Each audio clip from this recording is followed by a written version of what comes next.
queridos. Eu sou fisioterapeuta. Meu nome é Adriana, né? Como o Alberto já falou. Meu Insta é Dri Sarmento, porque quase todo mundo mesmo me chama de Dri. Eu acho até estranho quando o pessoal me chama de Adriana, parece que fiz alguma coisa, né? Então, eu sou fisioterapeuta, gente. Eu me formei na Universidade Estadual da Paraíba. E, por incrível que pareça, durante a graduação, gente, eu nunca imaginei seguir a fisiologia do exercício. Eu era das terapias, eu era não, ainda sou também, né? Das terapias manuais, fiz osteopatia, quiropraxia, acupuntura, porque eu queria trabalhar com idoso que tem dor. Qual foi a minha surpresa quando eu me formei? Descobri que não tinha como tratar um idoso com dor ou idoso, independente do que o idoso tenha, sem prescrever exercício para esse idoso. Na época que eu me formei, gente, em 2007, só quem prescrevia exercício era a educação física. A gente da fisioterapia tinha muito pouco na graduação, a gente tinha uma base, era muito simples. Aquilo que a gente via, a gente não aprofundava na prescrição. E aí eu lembro que no último ano da faculdade, na hora que eu estava no estágio, o meu primeiro idoso que eu peguei, que eu fui montar um treino para ele, eu não sabia o que fazer. Fiquei desesperado, meu Deus, meu quilo, eu vou dar meu quilo para esse idoso, eu não sei quanto que eu vou dar de carga, né? Fiquei com aquela preocupação, chamei a professora me ajudou, a gente discutiu, ela disse assim, Dri, quando você se formar, você vai fazer uma pós de prescrição do exercício. Você tem que aprofundar nisso. Você não pode, depois de formada, ficar com esse tipo de dúvida, porque na graduação a gente também não tem essa base. Isso da época dela. Me formei, foi a primeira coisa que eu fiz. Eu entrei na de acupuntura no ano seguinte, na de prescrição do exercício. Ou seja, ali eram 60 pessoas, gente, isso em 2009. Eu e outra amiga da fisioterapia e 58 pessoas de educação física. Então, assim, era educação física pura. E hoje, graças a Deus, a situação está totalmente diferente, né? Hoje é meio a meio, vamos dizer ali. Todo mundo tem metade e metade, vamos dizer. Quem está na fisiologia, metade educação física, metade fisioterapia. Em 2009, gente, eu entrei no meu mestrado na área também de prescrição do exercício no idoso. Só tinha eu do laboratório de fisioterapeuta, o resto da educação física. Me mudei para o INCOR em 2011, vim para São Paulo para fazer doutorado em cardiologia. Também meu doutorado também foi com treinamento físico. Também ali já era melhor, aqui já era meio a meio, metade fisioterapia, metade educação física. Fui para a Universidade de Toronto. Lá quem trabalha com reabilitação são os kinesiologists, né? Que são meio. É uma mistura de fisioterapia com educação física. Voltei para o Brasil, terminei meu doutorado e oriento mestrado e doutorado na área da prescrição do exercício, principalmente voltada para o idoso cardiopata, né? Que é o que eu tenho paixão. Então, a gente pensou nessa pós e nesse simpósio para que vocês possam aprofundar o conhecimento, gente. A gente vê muita coisa assim na internet. Ah, como faz um exercício, como faz outro. Mas você tem que, além de saber qual exercício fazer, você tem que saber qual intensidade, qual frequência, qual duração. Tudo tem que estar muito bem detalhado, tudo tem que estar muito bem especificado. Tá bom, queridos? Então, espero que vocês aproveitem aqui o que a gente preparou para vocês. Quando a gente fala em exercício em cardiopata, gente, lá em 1930, que foi o ano que a minha avó nasceu, minha avó hoje está com 95 anos, o que é que se acreditava? Que aquele paciente que teve um infarto, que ele infartou, ele ia se aposentar. Aposentadoria precoce, não pode fazer exercício. E graças a Deus a gente teve uma mudança absurda, né, ao longo dos anos. E hoje qualquer profissional ele sabe, né, que infartou, teve doença cardiovascular, tem que ter exercício físico. O exercício físico, ninguém tem mais dúvida, né? Ele é pré-requisito absoluto para o paciente com doença cardiovascular. Né? Então, é um grau de recomendação A, um nível de evidência 1, ou seja, não tem dúvida na literatura. Já existem diversas quantidades de estudos randomizados controlados, né, da mais alta excelência acadêmica, científica, revisões sistemáticas, meta-análises. Então, ninguém tem dúvida com relação à recomendação do exercício físico para os pacientes cardiopatas. E o que é que acontece no paciente que tem uma doença cardiovascular? Esse coração, ele vai ter uma disfunção no funcionamento dele, nas doenças cardíacas, ou nas doenças do vaso, por exemplo, como a hipertensão arterial, né, que é questão do vaso, das artérias. Essa disfunção pode levar a comprometimentos sistêmicos. Por exemplo, quando a gente pensa numa insuficiência cardíaca, você que às vezes está na graduação ainda, sabe aquela doença do que o coração ele dilata, né? Então, uma disfunção como essa, ela vai atuar no BA, que é o que a gente chama nos barorreceptores arteriais, né, que são receptores que controlam a pressão arterial. Eles estão nas artérias, aqui na carótida, ali também na artéria aorta, e eles detectam as variações de pressão. O que é que acontece com esse paciente que tem doença cardiovascular? Essa detecção dos barorreceptores, o funcionamento dele tá pouco sensível. Isso faz com que o SNS, ou seja, o sistema nervoso simpático, fique aumentado, fazendo com que o vaso sanguíneo fique assim, ó, tem uma redução da luz do vaso. Então, vai passar pouco sangue aqui, ó, pelo vaso, vai chegar pouco sangue na musculatura esquelética, e aí uma doença que era do coração, agora vai atingir também a musculatura esquelética, porque vai chegar menos sangue, menos oxigênio, menos nutrientes, então vai acontecer uma disfunção nessa musculatura. Isso vai fazer com que o paciente tenha intolerância ao exercício e prejudique, por consequência, sua qualidade de vida.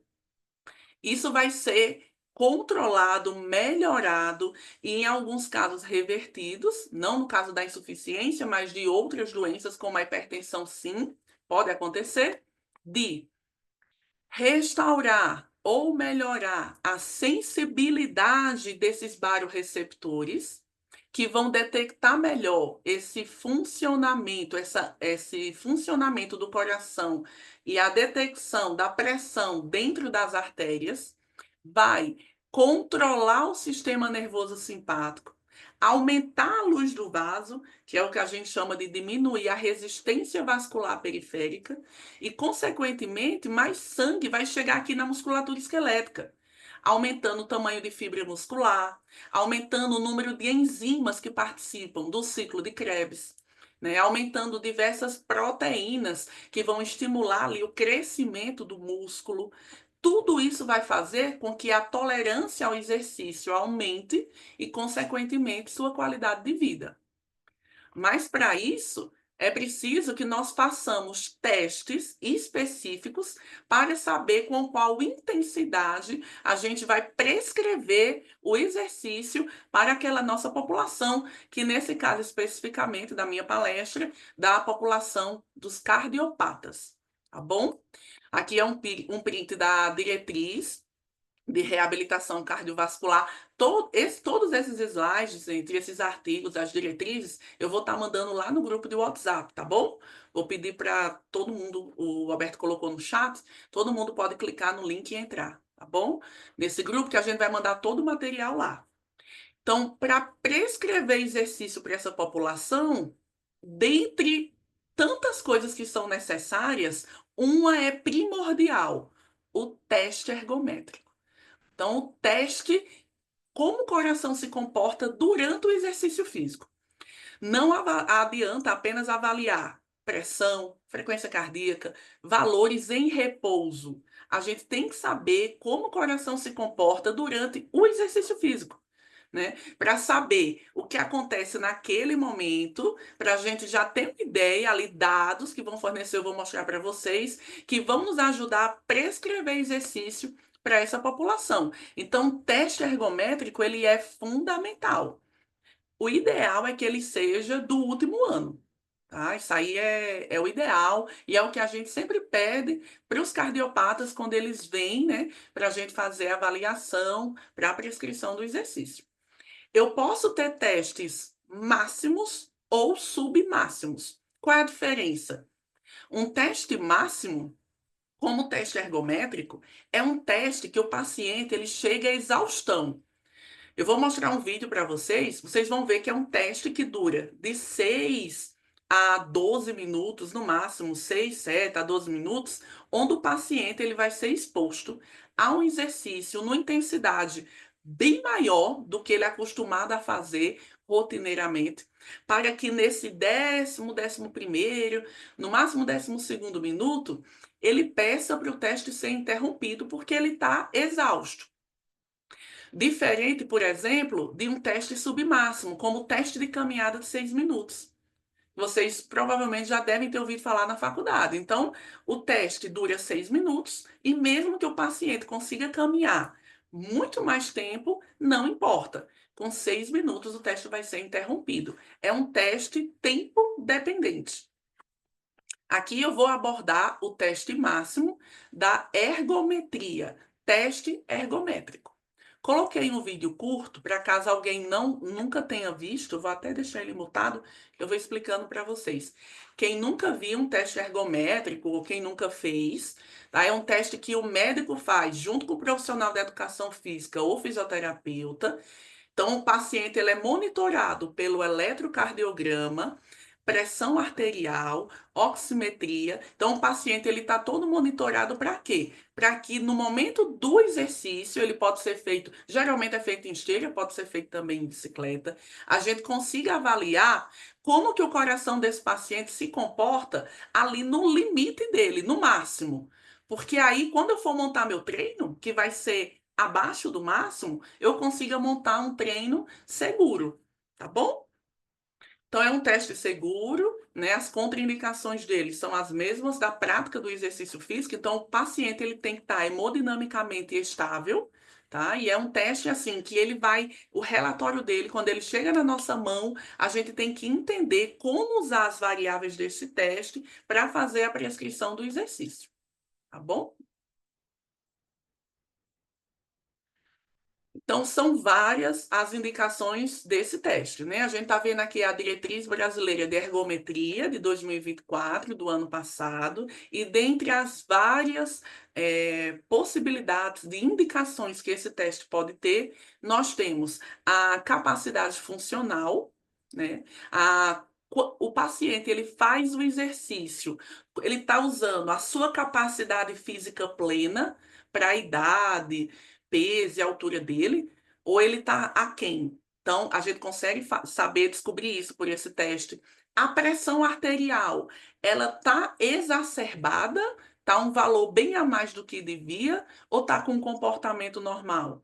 E a frequência cardíaca?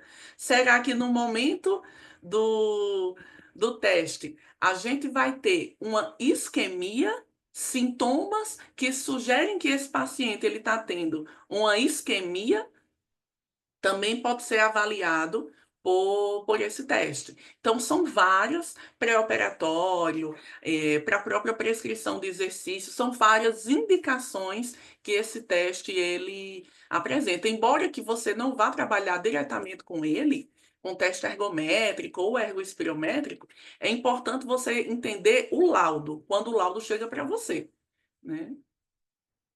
Então, por exemplo, no primeiro minuto que esse teste acaba, pós-exercício, ó, na recuperação, o paciente ele tem que cair, ó, pelo menos 12 batimentos cardíacos. Isso é o esperado para ele ter uma boa resposta cardiovascular. Ele consegue ter essa queda?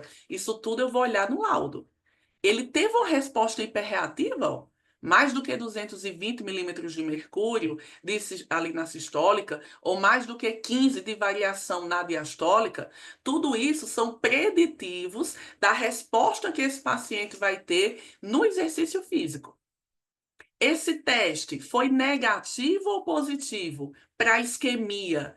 Então, por exemplo, se um teste ele é interrompido por dispneia ou cansaço, é o que é esperado. Qualquer um, por mais que tenha que seja um atleta, quando ele é submetido a uma intensidade muito maior do que ele faz no dia a dia, ele vai parar por exaustão dentro daquele período. Isso é ótimo. Por isso que a gente diz que se o teste foi interrompido por esse motivo, é um teste negativo, negativo para isquemia. Por outro lado, se ele teve qualquer sintoma sugestivo de isquemia miocárdica, ele é um teste positivo, positivo para isquemia. Então, se o teste foi interrompido por angina, por alteração eletrocardiográfica, como infradesnivelamento de segmento ST, vertigem, síncope, são sinais que vão precisar ser melhor investigados pelo médico, pelo cardiologista, para confirmação de fato se não é um falso positivo, né, que aconteceu ali durante aquele teste. E aí, nós vamos usar essa formulazinha aqui. Vocês vão ver que, às vezes, as pessoas tendem a pegar a frequência cardíaca máxima que o paciente chegou ali no teste e multiplicar, por exemplo, 50% dessa intensidade. Pá, 50% de 150, é quanto? Tanto. 175. E não, gente, não é correto, não é assim que as diretrizes ensinam a fazer. Por quê? Uma coisa é uma pessoa chegar no 150, no máximo, no teste de esforço, e ela partir de uma frequência cardíaca de repouso de 50. E outra a partir de 100. São comportamentos totalmente diferentes. Então, é recomendado que se leve em consideração também a frequência cardíaca de repouso, nessa formulazinha. Gente, como eu dou bastante aula disso, né, já atendi, continuo atendendo vários pacientes nesse perfil, eu adoro fazer essas contas e eu amo exatas na calculadora, eu sempre faço. Se você não gosta, planilhe isso aqui e só substitui os valores, até no próprio Excel, tá? Então, eu vou calcular uma frequência cardíaca de treino mínima e uma frequência cardíaca de treino máxima. Então, ó, a frequência cardíaca máxima no teste, menos a de repouso, vezes a intensidade daquele exercício, mais a frequência cardíaca de repouso. E essa intensidade, essa porcentagem da frequência cardíaca, quanto vai ser? Então, de uma forma geral, as diretrizes se baseiam, no mínimo, por exemplo, 40%, que é o que diz a diretriz, por exemplo, de insuficiência cardíaca, a diretriz brasileira, ou 50%. Ai, como é que eu vou saber se é um, se é outro? A gente está conhecendo o paciente. Então, toda a anamnese, o nível de atividade física dele, a gravidade da doença, vão determinar exatamente qual valor eu vou usar. Se ele tiver numa fase de reabilitação 2, por exemplo, ali nos 3 primeiros meses pós-evento cardiovascular, a gente pode chegar a 70%, por exemplo. Posso chegar a 80% se ele tiver numa fase 3. Mas tudo isso vai ser individualizado. Diretriz é igual a receita de bolo. Tua mãe te passou a receita de bolo dela. Ah, eu não quero leite, eu não tomo leite. Ah, eu não quero açúcar, eu vou trocar o açúcar pelo adoçante. É isso que a gente faz. A gente vai individualizar a prescrição das diretrizes de acordo com a necessidade do nosso paciente. Como que eu vou conseguir isso? Com a prática clínica, tá? Lembrando que dessa frequência cardíaca máxima do teste, eu vou tirar 10 batimentos quando o teste for positivo. Por quê? Por exemplo, se o paciente positivou, ele teve angina, quando ele estava ali em 150 batimentos por minuto, eu tenho que tirar 10 batimentos. Então, no máximo, ele vai chegar ali em 140, porque eu quero proteger esse paciente, eu não quero que ele tenha uma angina no meu treino, tá? Por isso que esse teste é tão importante, gente. Ó, vamos ter um exemplo aqui. Um homem de 60 anos infartou há um mês, tem uma angina estável, então ele pode fazer exercício, e ele positivou. Ele teve um infra-DST aos 6 minutos. Chegou a 155 batimentos de repouso, de frequência cardíaca máxima, e 62 de repouso. Então, pergunto a vocês, eu vou poder usar 155 batimentos se ele positivou como máximo?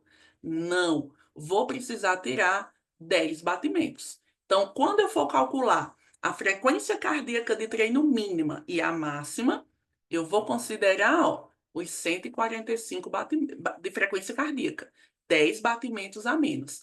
Na máxima, e aqui no cálculozinho, ó, 145 menos 62, que é a frequência cardíaca de repouso, vezes a intensidade, tá? Estou considerando que eu coloquei 40% para esse paciente, mais 62, que é a de repouso. Então, esse paciente vai poder treinar comigo de 95 batimentos por minuto a 145, tá bom? Ah, essa progressão de frequência cardíaca vai ter que aumentar do primeiro dia na primeira sessão que eu fizer com ele? Não. Às vezes, gente, as primeiras sessões são só para adaptar aquele paciente, muitas vezes, por exemplo, até o ergômetro. Lá no Incó, a gente recebia muito paciente que vinha do interior. Tinha gente que nunca tinha subido numa bicicleta, né? Que ali, o Newton sabe, né? O Newton está também até hoje, é esteira ou bicicleta, não tem outro lugar para passear ali dentro. Então, às vezes, eram 3 sessões só para adaptar ao ergômetro. Né? Então, assim, mas eu sei que no mínimo eu quero chegar em 95 e quero percorrer ali até 145, para eu ter um treino de intensidade moderada para esse paciente. Um teste negativo. Por exemplo, um homem infartou há 4 meses, fez o teste ergométrico negativo, teve uma frequência máxima de 160 e uma de repouso de 70. Eu posso fazer o cálculo com 160 de máxima? Posso, porque o teste foi negativo, negativo para isquemia. Então, ele interrompeu o teste por quê? Dispneia e fadiga. Então, quando eu for fazer o cálculozinho dele, ó, eu vou considerar o máximo 160, que foi o que ele realmente fez, menos 70, que foi o de repouso, ó, vezes uma intensidade X, né, que eu estou categorizando, eu tenho que avaliar mais esse paciente, ver o nível de atividade física, a gravidade da doença dele, estou colocando o mínimo e o máximo que as diretrizes preconizam, 40% mais 70. E o limite superior, a frequência cardíaca de treino máxima, eu mudo os 40% pelos 80%. Ou seja, para esse paciente, eu vou treinar entre 106 e 142 batimentos por minuto, para eu ter um treino seguro. Por quê? Porque o máximo ele já fez ali no exercício, né? Agora eu quero saber no treino ali, se no máximo, no teste, ele não teve nenhum evento, no treino, então eu estou tranquila. Né? Então, esses testes são extremamente válidos e importantes para você ter um treinamento físico seguro. Durante o treino aeróbico, você pode colocar caminhada, corrida, elíptico, remo, né? Pode fazer de formas diferentes. Você vai monitorar também Borg. Então, a escala de Borg, ó, ela vai estar ali entre 11 e 13 para um treino moderado. Eu almejo ali de 20, chegando até 60 minutos. O ideal é que se faça todos os dias. Se não é possível, pelo menos 2 a 3 vezes por semana. Um valor de segurança de 180 por 105, principalmente quando você está no domicílio do paciente, né? Que você não tem aquela estrutura como o INCOR, né? Chegou naquele valor, já começa a diminuir a intensidade para você garantir um treino seguro. E você pode, além de caminhada, corrida, elíptico, fazer outras alternativas de treino. Eu vou compartilhar para vocês um pouquinho do grupo de reabilitação cardiovascular. Era gerontologia cardiovascular só idosas que tenham doenças, que tenham cardiopatias diversas, doenças cardiovasculares diversas, mas que funcionalmente eram semelhantes. Eu vou mostrar só um pouquinho de como era o meu treino. Eu fiquei 6 anos supervisionando esse grupo, mantenho contato com elas até hoje, para vocês entenderem que o aeróbico não precisa ser corrida, bicicleta, caminhada, não precisa ser assim quadradinho. Você pode ter formas diferentes de trabalhar isso, tá? Não esquece, tudo tem que estar registrado, né? Então, em cada data, quais eram os sinais vitais antes, durante, depois? Para esse treino ser seguro, além de se basear no teste máximo para prescrição, a gente precisa também ter controle das variáveis durante o teste. Tá? Então, tudo tem que estar bem documentado. Inclusive, esse material aqui é utilizado no INCOR. Então, tudo tem que estar muito bem estruturado. E eu vou mostrar só um pouquinho,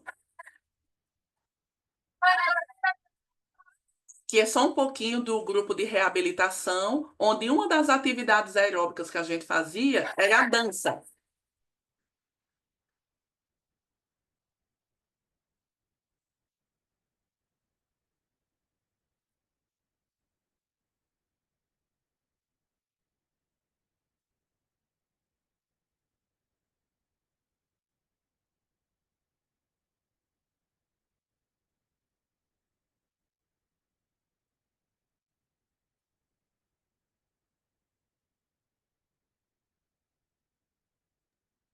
Dri, se tiver o som, ia ser show, hein? Só um pouquinho para vocês conhecerem. Então, gente, o que é que eu fazia aqui?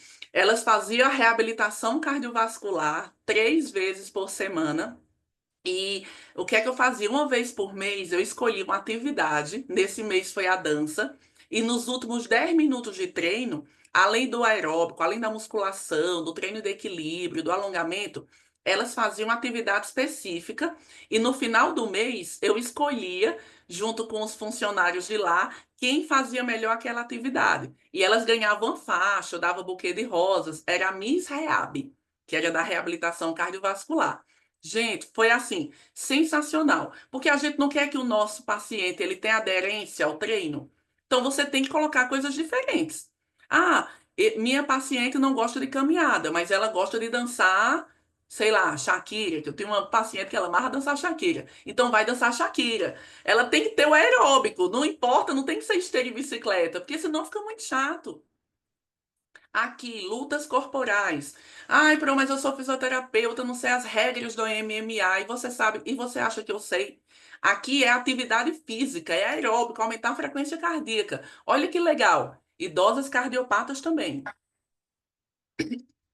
Caneleira,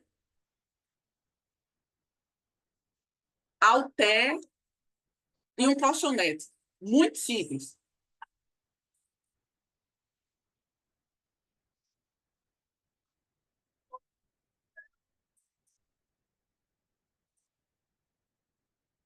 Pense em formas diferentes de treinar o teu paciente. Formas diferentes. O resto é conversa.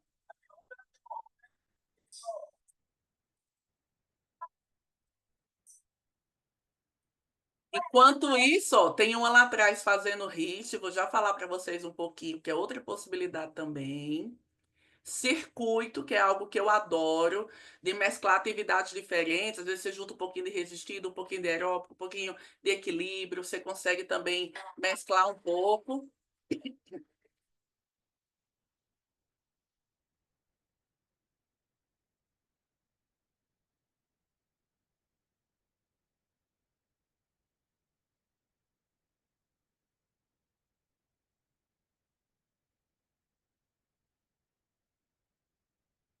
Então, são formas diferentes de você treinar o teu paciente cardiopata.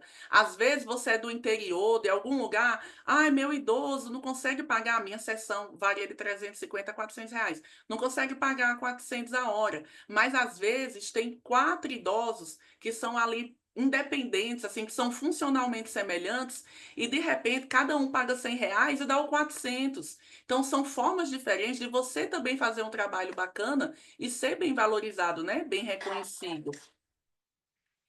Basta ser intensidade contínua moderada? Não, você também consegue intervalar momentos de intensidade leve, moderada, com alta intensidade. Claro, tem que ter uma avaliação mais detalhada, nem todo paciente cardiopata vai poder, mas muito sim.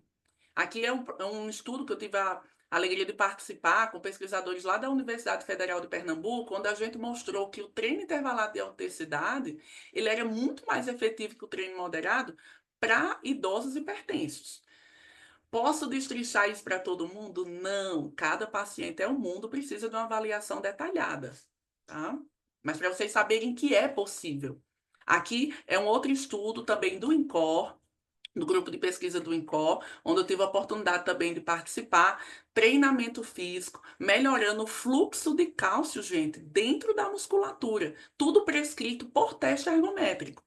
E atividade simpática de pacientes com insuficiência cardíaca ressincronizados.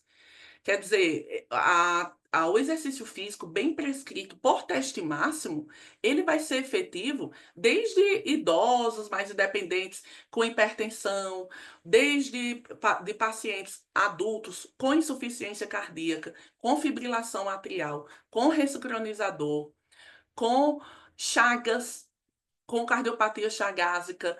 Então, melhora. Aqui a gente conseguia retardar uma classe de pacientes de Chagas que ainda não tinha desenvolvido a insuficiência cardíaca. Era uma fase pré-clínica.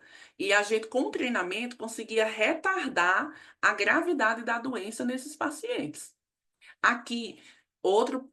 trabalho também que eu tive a oportunidade de participar, publicamos no ano passado, de efeito do treinamento físico, diminuindo a agressão que antraciclinas, como a doxorubicina para tratamento de câncer de mama, fazia na atividade simpática de pacientes com insuficiência cardíaca desenvolvida por conta dela, por conta da quimioterapia para tratamento de câncer de mama. Então você vê que o espectro é muito amplo da atividade física bem prescrita, né?